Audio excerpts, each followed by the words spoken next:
Our counter-narcotics program is probably the flagship counter-narcotics program on all the 54 states, territories, in the district. We are working in support of law enforcement agencies. So we're working in support of the 58 county sheriffs. We're working in support of the HIDAs. We're working in support of DEA, or ONDCP, which is the drug czar, essentially. And we'll set up and do surveillance. We'll interrogate documents. We will do a lot of analysis, so both kind of in the office work and also out in the field work. And we spend a lot of time on that. We have about 100 or 50 or so folks that are currently engaged in that program. But what I want to talk about is not so much the interdiction and the law enforcement activity, but it's the work that we do on reclaiming public lands that have been devastated by illegal outdoor marijuana cultivation. So imagine, given the drought that we have right now, I mean, we're 4 years of I don't know how long the drought's going to go drought, but imagine 1 million illegal outdoor grown marijuana plants on public lands in the state. That's probably not an outlandish estimate. It takes 9 gallons of water to keep one of those plants going a day. A day. That's 9 million gallons of water that's going to people like El Chapo and the guy up there in the middle who's actually in prison now. And that water is being diverted from streams and rivers, so it's not going into our groundwater aquifers. It's not going to fisheries. It's not going to crops. It's going to big-time drug cartel guys. So we spend an awful lot of time on trying to reclaim those lands. A year and a half was last year. I think it was last year we won the Governor's Excellence in Environmental Leadership Award for our work in reclaiming public lands with the Sierra Club. So it's an awesome mission and hugely important. I want to say one thing before we jump off. This is the picture on the bottom right. It's a picture of a panga boat. And they're very sophisticated at bringing these boats up the coast. And I think that's a picture of one in my hometown of Santa Cruz. And the logistics required to make that happen is incredible. So these folks that are doing this they're a worthy adversary, and they are exceptionally well funded. So it's a tough fight. Next slide. Our youth and community programs, I kind of like to say that our youth and community programs is a shining example of what the National Guard, the California National Guard, does right. We are in about 650 high school and middle schools with about 6,000 or more cadets in the California Cadet Corps. California Cadet Corps is essentially the forerunner to JROTC, started in California. We are also heavily invested in the Oakland Military Institute, which was founded by the governor when he was mayor of Oakland. We have extraordinary success at OMI. 90+% of the students there graduate, and almost the same amount wind up going to some either a 2-year or 4-year institution. We also run 2 youth challenge programs, one in Los Alamitos and one in where's the other one? Oh yeah, it's in Camp San Luis Obispo. Thank you. And what those are essentially last chance schools. You have to volunteer, and we'll take you in. It's about a 5.5-month program.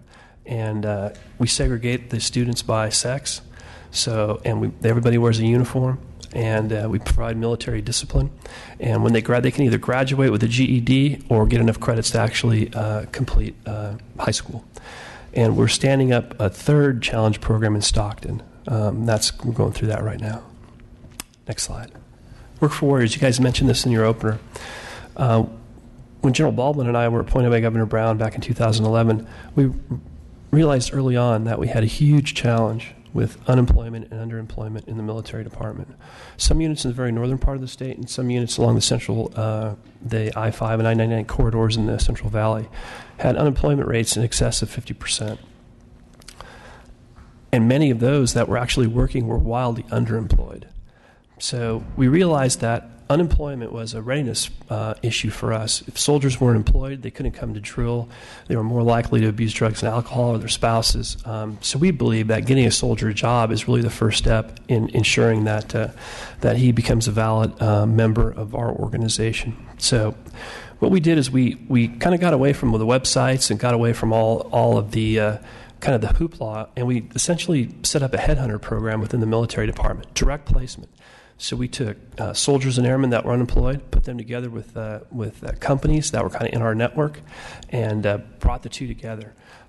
So we did kind of cradle to grave. So all the way from resume development to interview skills to post-employment surveys for both the employer and the employee. We want to make sure that our employers and our employees are a good fit for each other. And it's run by some extraordinarily talented young kids. And I think the fundamental takeaway here is that at $650 per placement is extraordinarily low. The next closest competing national program is almost $10,000 a placement. And we have a lot of support in the United States Congress as Work for Warriors Caucus. A lot of members are members of that caucus as well. I'd also like to say on this slide that we work closely right now with EDD and the Labor Agency to try to integrate Work for Warriors into their programs. We believe that a whole-of-government approach is key to delivering value to soldiers and airmen for employment. Next slide. After 12 years of persistent conflict in Iraq and Afghanistan, it's not unusual for soldiers to return home with behavioral health challenges. We recognize that, and we've been able to use Prop 63 funding along with some other federal funding to put together an absolutely brilliant behavioral health liaison program. It's so good, in fact, that it's been exported to the other states and territories, and it's called the California model. What we do is we embed behavioral health specialists into formations, and they're able to really seek out and identify soldiers and airmen that have challenges early on. Just in the month of January, we had about 240 what I would call interventions. So that's somebody that called up and we actually delivered services to. So I don't really necessarily view it as an intervention. I view it as an averted suicide or an averted spousal abuse situation, an averted DUI, or one of those 240 or so soldiers and airmen that actually went to work the next day as opposed to not going. So we spent an extraordinary amount of time on this. This program is very, very well led, and we've had a ton of success with it. Next slide. I'm not going to talk too much about this because Colonel Buteau is going to come up next and brief cyber initiative. What I want to do say is the California National Guard and the National Guard in general, it's really, really uniquely positioned to do cyber network defense. And the reason for that is that we kind of sit at the crossroads between the active component and state government. We sit at the crossroads of the public and private sectors. So we also sit kind of in the crossroads of Title 50, Title 10, Title 32. And it makes us well positioned to be a nexus for a lot of great work. And we are doing a ton of great work. And I'll steal just a touch of Bucky's thunder here. We actually are doing such a great job that the National Guard just announced today that we were going to receive one of the 3 cyber protection teams that they're rolling out in FY17. So big deal, 39 people. They're going to do great work for CA.gov and all our public and private partners. Next slide. We're almost to the end. This is an important slide because it really demonstrates kind of how the National Guard is funded. We are almost $1 billion enterprise, but as you can see, the majority of it is from the federal government. I think this year's budget will be right around 46 or so, something like that. So that's pretty close. The slide's just a little bit dated. So a lot of value to the state for very little investment. Next slide. This is how we break down as compared to the total of state government. So I think general government's on the left and, total government's on the right. So very, very tiny.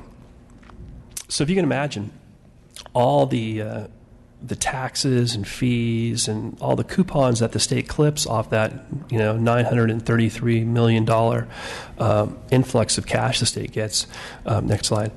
We are essentially come at no cost to the state at all, and it's a pretty good deal for California. And I always put this slide up, and somebody from finance always sends me a note later, and I have to show my work. It's kind of like homework, but we're spot on with that. Next slide. My boss can be here today. I should have said that early on. He's actually in D.C., General Baldwin. But these are his 4 priorities when he took over in 2011. They remain unchanged, which I think is phenomenal for his vision, his leadership. He was able early on to hit the importance of of what we needed to do, and those are his priorities, and we continue to execute against those every day. Next slide. Great. Well done. Thank you very much. You're welcome. We are definitely going to have some questions. Good. Let's start with Assemblymember Brown. Yes, I've been sitting here waiting for this question. Yes, ma'am. The question is, you talked about armories. Yes. And in San Bernardino, we have a armory that probably has all kinds of problems because no one uses it. I understood 2 years ago that it would be replaced, but I don't see anything happening. Can you maybe give me some light on what's going on there? Yes, ma'am. I can't speak specifically to the San Bernardino Army, but we'll get back to you on that. But in a broader sense, I can tell you that that this year in the governor's budget, he's gone a long way to making good on the promise of delivering us better infrastructure. I completely agree. Some of the armories that we have fundamentally blight communities that they're in. We recognize that, but there's no money to fix it, and we finally were able to get that done this year. So we're going to get $2 million this year, which is currently in the governor's budget right now. I don't know what that's going to look like on May revise, but I suspect it'll go up. But what we get with that $2 million on the state is we also get $2 million. It's a match for that, so it's 2 turns into 4. And we believe that we can renovate an armory for about $1 million, a little bit more, kind of do the roof, just get them all cleaned back up. The challenge is that I think we have about $109 million of backlog repair and maintenance. So at $4 million a year, you do the math, it's going to take a while to get them all fixed. Mm-hmm. But the times were tough and cuts were made, and so we're just trying to make up for that. But to answer your question, I don't know exactly about the San Bernardino Armory. We'll let you know. But that's kind of the general way we're going right now with armory funding. And we have to make good on that, because if we don't, these armories are going to fall apart, and it's going to cost way more to build new ones and just to maintain the ones we have. Well, I was just told that ours was on the top of the list, and nothing is happening, and now I'm going into 3 years. Okay. Yeah, I'll let you know. Okay. Thank you. Yes, ma'am. Mr. Mathis. Just real quick, you mentioned there's 9 armories that are doing homeless shelters. It came up over the weekend at a veterans ribbon cutting. Gentleman asked me about homeless shelters and armories and pairing them up. So if you could touch and shed some more light on those programs. Bet. We work with the counties. So we'll engage the counties directly. They'll work with our local armories. They'll request that an armory be open, and then we'll open it. It's just as simple as that. It's a county-run operation. What happens is they'll open the armory up at night, and then somebody will come in, put all the homeless shelter stuff in it. Homeless folks will come in the morning, they'll take it all back out, and the armory will be back up for regular business. Thank you. You bet. Bye, ma'am. Assemblymember Frazier, do you have any questions? Okay, I do have a couple of questions, Sure. and General Beavers, thank you very much. It is very impressive that at almost no cost Okay. to Almost the state no that you are providing this vast array of services. So I first wanted to ask that the Wounded Warrior program, that is obviously a very successful Yep. model, how, and a lot of other employment programs don't have the same success. How do you recruit your employers? Yeah.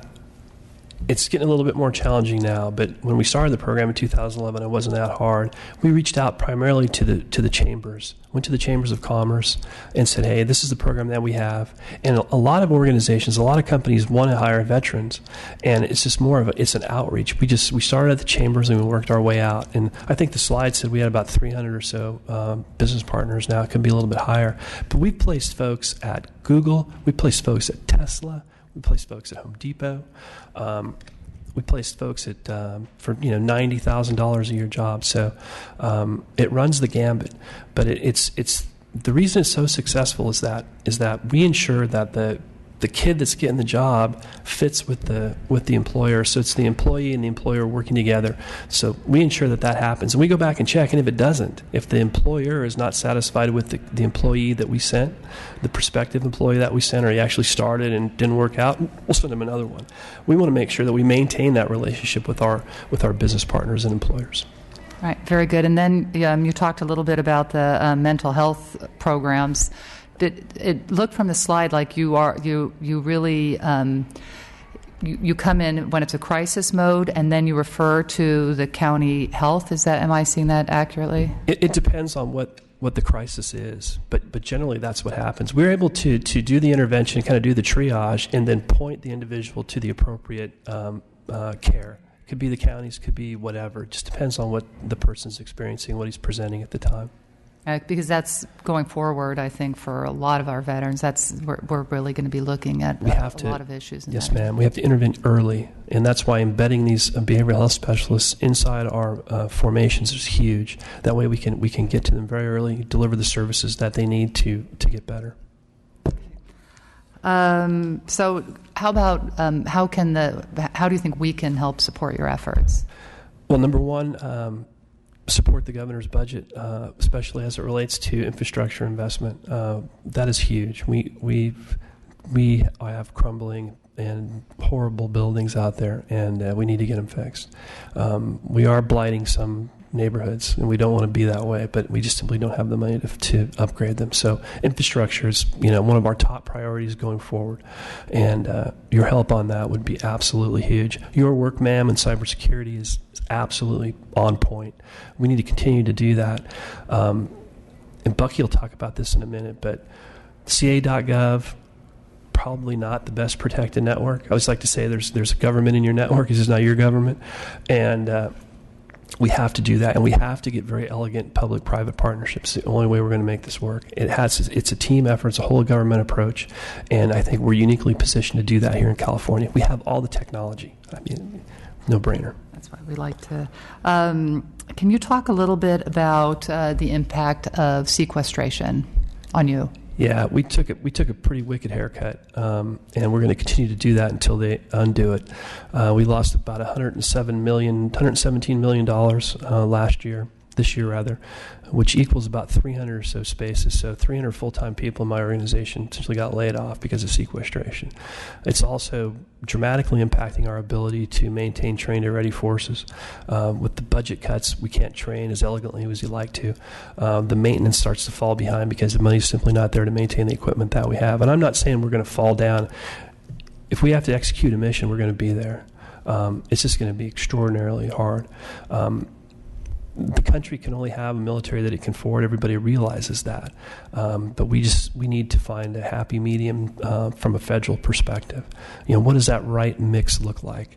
What is the mix between active component, the Army Reserve, the National Guard?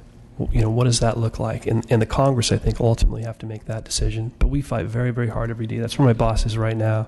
He's in D.C., he's on the Hill, working to ensure that we maintain our fair share of Army force and Air Force force structure here in the state. And we've been very successful at it so far, but we did take a pretty big haircut. So there's an ongoing discussion about what should be the kind of share between the private sector and your organization, and where is that discussion going right now? Yeah, I think the National Guard is very well suited to do that work, to be the interface between the public and the private sector. We are not Big Brother. We are not Title 50 National Security Agency. We're not Title 10 Active Duty Army that is precluded from doing that work because of posse comitatus. We are kind of the neighborhood guys and gals that really know what we need to do, what they need to do, and how to integrate that. So we, like I said before, we're kind of at the crossroads. We're well positioned to do that, and we have done it already. We work very closely with the FBI, very closely with a variety of firms in Silicon Valley. We're standing up essentially a point of presence at Moffett Field. So we're going to bring in folks from the United States Cyber Command, put them at Moffett Field. integrate those with folks from high technology firms in the Valley and build kind of a cohesive working group team where they can work on tough challenges for us relative to cyber. It's very, very exciting.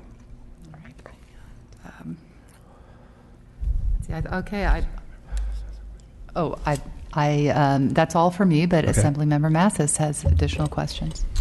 Yeah, could you just follow up a little bit more with the mental health? I know personally from being in, there's a lot of follow up for soldiers getting back, and one of the biggest comments I get, and one of the things I've personally seen, is that when you get out of the active duty component, there's not really a follow up for guys coming home with a checkup on how they're doing. But when they are still in the Guard, I know there is stuff. But could you enlighten us a little bit more on those programs that you guys have? Yep, and you're absolutely right.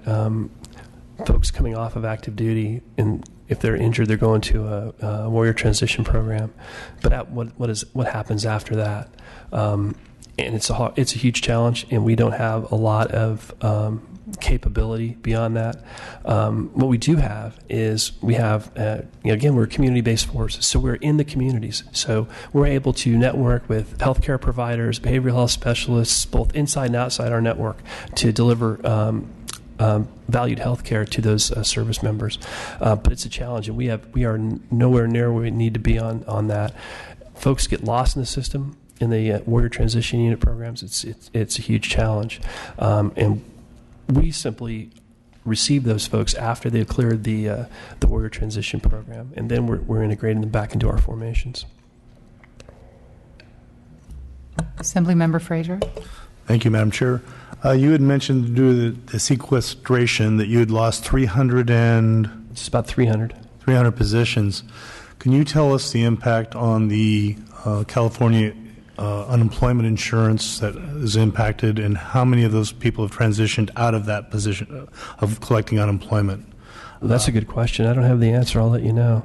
Yeah, I don't know. Because it not only impacts your ability Sure. to be mobile and provide your mission, but also the impact to the California Absolutely. economy as far as the unemployment. Yeah, there would be a UI tax to pay there as well, you bet. Most of those folks, I'm sure, were recycled back into the program somewhere. We got them jobs through our Work for Warriors program, but I just don't have the answer to that. I'll let you know. Yeah, to touch on that slightly, every one of those that comes off is eligible for that program, and a lot of guys do that because it's a straight transition over. That way they don't have a gap in their income. Well, there's obviously a gap, but all of them have the ability to transfer over. I'm glad that you guys have programs to help get them back on track. Yes, sir. I think them having the ability is great. I want to know who don't opt for that. All right, do we have any additional questions? Thank you very much, General Thank you, ma'am. Beavers.